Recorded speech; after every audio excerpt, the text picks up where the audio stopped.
So, i-update ko lang kayo sa mga bagong application at sa mga dating nating application na nakikita nyo dito sa aking dashboard. So, ngayon, kung naghahanap kayo ng malakas ang kitaan, so, eto yung bagay sa inyo.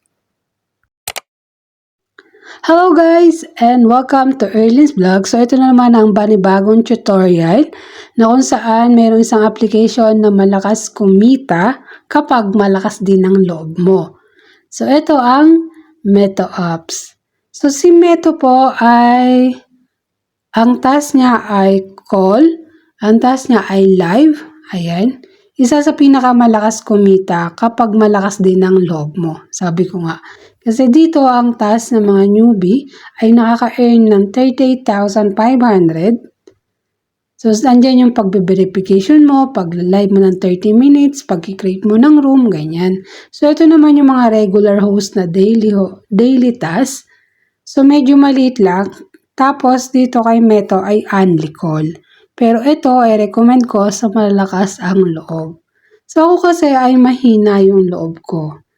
So, hindi ko siya madalas ginagawa pero hindi ko siya tinatanggal kasi baka naman sakaling mag-update din sila ng panibagong task para sa mga gusto lang din na mag-audio. Ganyan. So, dito guys ay malaki yung earning and only call talaga siya. Wala siyang palya just in case na mag-live ka. Kapag malakas talaga ang loob mo, ay ito yung para sa'yo. So, agent din tayo dito, no? Pwede kang mamili. Check mo lang yung aking description kung gusto mo lang siyang host and kung gusto mo lang siyang agent. So, kailangan kasi kapag agent, wala kasi siyang invite, kundi magkiklik ka lang ng link and yun, pwede kang i-connect sa Google mo. So, dito ang withdraw naman ay minimum $10.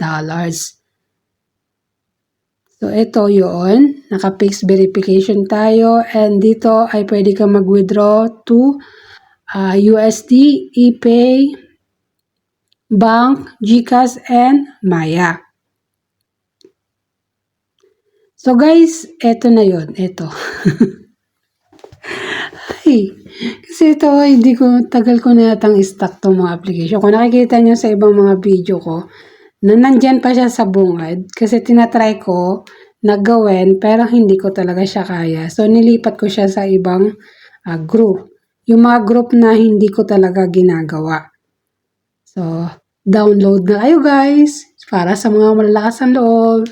Let's do it para sa malakas kumita. Tsaka pala guys, no, kung nakikita nyo itong mga application na to, ito yung hindi ko ginagamit.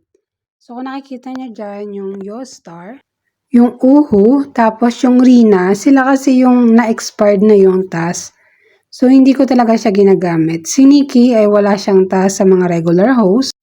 Si Baat kasi ay 200 pa rin yung task niya, kahit old user ka. So, dati kasi is 20,000 lang pwede ka na mag-withdraw, ngayon hindi na.